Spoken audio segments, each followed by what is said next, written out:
আসসালামু আলাইকুম, সবাই কেমন আছেন? আশা করি সবাই ভালো আছেন। আলহামদুলিল্লাহ আমি ভালো আছি। বন্ধুরা, ভিডিওর থাম্বনেইলে এবং টাইটেলে আপনারা দেখেছেন যে আমি লিখেছি যে দুবাইয়ের ভিসা বন্ধ আবার চালু। কথাটা কিন্তু আসলেই সত্য। পুরো ভিডিওটা দেখবেন কেন বলছি। দেখেন, দুবাইয়ের সকল ক্যাটাগরির ভিসা বন্ধ রয়েছে। এটা কিন্তু একেবারেই সত্য না। কেন? আপনারা জানেন যে দুবাই কিন্তু এখনো কিছু কিছু ভিসা চালু রয়েছে। হুম যেমন সর্বপ্রথম যে ভিসাটা কিছুদিন আগে চালু হয়েছে সেটা হলো family visit visa. Family visit visa চালু হয়েছে।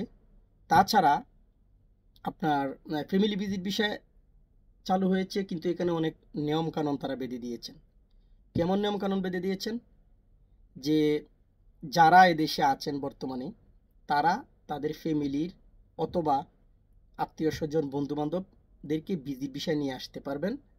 তবে যে নিয়ে আসবে যে নিয়ে আসবে এদেশে একজন এটা জিম্মাদার হতে হবে, এবং জিম্মাদার ব্যক্তিকে অবশ্যই ভালো প্রফেশনের হতে হবে। সে ভালো একটা চাকরি করে বেতন অন্তত 4,000 5,000 দিরহাম বা 6,000 8,000 দিরহাম বেতন পায়, বা প্রফেশন ভালো, অথবা এদেশে বিজনেস করে ভালো ব্যবসা করে ভালো একটা পজিশনে আসছে, তারা নিয়ে আসতে পারবেন। তাদের বন্ধু বান্ধব ভাই আত্মীয় স্বজনকে নিয়ে আসতে পারবেন। তবে এখানে কথা হলো, নিয়ে আসার পর এটার সমস্ত জিম্মা থাকবে ও নিজে। ঠিক আছে? যদি সে আসার পর অবশ্যই আপনাকে এক্সিট করতে হবে। 6 মাসের আপনার 2 মাসের ভিসা ও 3 মাসের ভিসা পাবেন। আপনাকে চলে যেতে হবে। যদি না যান, এদেশে থেকে যান, অবৈধ হয়ে যান, তাহলে সম্পূর্ণ দায়ভার ওই ব্যক্তিটার উপর পড়বে যে জিম্মি হয়েছিল। তাছাড়া আরও অনেক এখানে নিয়মকানুন বেঁধে দেওয়া হয়েছে। হ্যাঁ, এই নিয়মকানুনগুলো মেনে আপনাদেরকে আসতে হবে। আর দ্বিতীয়ত হলো চালু আছে আরেকটা, সেটা হলো ফ্যামিলি নিয়ে আসা। যেমন স্ত্রী, হুম? যেমন স্ত্রীকে নিয়ে আসতে পারবেন। তবে সেটার জন্য নিয়মকানুন রয়েছে। আপনাকে অবশ্যই এদেশে ভালো একটা পজিশনে থাকতে হবে, সেটা আপনাদেরকে দেখাতে হবে, তাহলে আপনি নিয়ে আসতে পারবেন সবকিছু যদি ঠিক থাকে কাগজপত্র।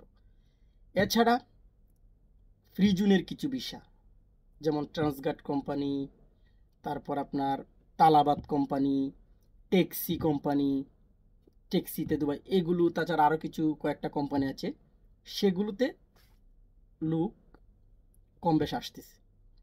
তো এখন কথা হলো, বিশেষ করে যে ভিসার কথা বললাম, এই ভিসাগুলো কিন্তু মানে সহজে বন্ধ হয় নাই কখনো, সবসময় চালু ছিল আপনারা যদি হিসাব করেন।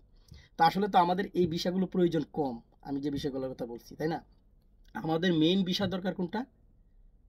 এমপ্লয়মেন্ট, যেটা বন্ধ রয়েছে, একেবারেই বন্ধ রয়েছে এমপ্লয়মেন্ট বিষয়। তাছাড়া বন্ধ রয়েছে আপনার নর্মাল ক্যাটাগরি ভিজিট ভিসা। যেমন আমি পাসপোর্ট জমা দিলাম, এত কিছু দরকার নাই, ভিজিট ভিসা নর্মালি দিয়ে, যেমন ইন্ডিয়ার অনেক কীভাবে দিয়ে দেয় ভিসা, এই বিষয়গুলো কিন্তু বন্ধ রয়েছে। তারপর আপনার বন্ধ রয়েছে আপনার ইয়া, যেমন কি বলে এটা, বিজনেস ভিসা, পার্টনার ভিসা। আসলে বিজনেস ভিসা পার্টনার ভিসার বিষয়টা হলো, এটা বন্ধ না, এটাও চালু। এটা কিন্তু আবার আপনাকে দেশে এসে কিন্তু করতে হয়, ডাইরেক্ট কিন্তু পার্টনার ভিসা বা বিজনেস ভিসা পাওয়া যায় না। যেহেতু ভিজিট ভিসাই বন্ধ, নর্মাল ক্যাটাগরি ভিসাই বন্ধ, তাহলে তো অবশ্যই, এই জন্যই বললাম যে ভিসা চালু রয়েছে খোলা। তবে 100%-এর মধ্যে আমরা কিন্তু 95% ভিসা আমাদের দরকার এমপ্লয়মেন্ট, যেটাকে লেবার ভিসা বলা হয়, এটা কিন্তু পুরোপুরি বন্ধ এখন। ঠিক আছে? কখন চালু হবে না হবে সেটা বলা যাচ্ছে না। এই জন্যই বলেছি যে কিছু ভিসা বন্ধ আছে, কিছু ভিসা চালু আছে। তো এখন আর বলতে চাই না যে আগামী মাসে করবে, এই করবে, সেই করবে। এখন অপেক্ষা করেন আপনারা। আর এই ভিডিওটা বানানোর উদ্দেশ্য হলো, অনেকেই বলতেছেন যে ভাই ভিজিট ভিসা কি চালু আছে কিনা, সেই জন্যই বানালাম। ঠিক আছে? এটা হলো কথা। সবাই ভালো থাকুন, সুস্থ থাকুন। আল্লাহ হাফেজ।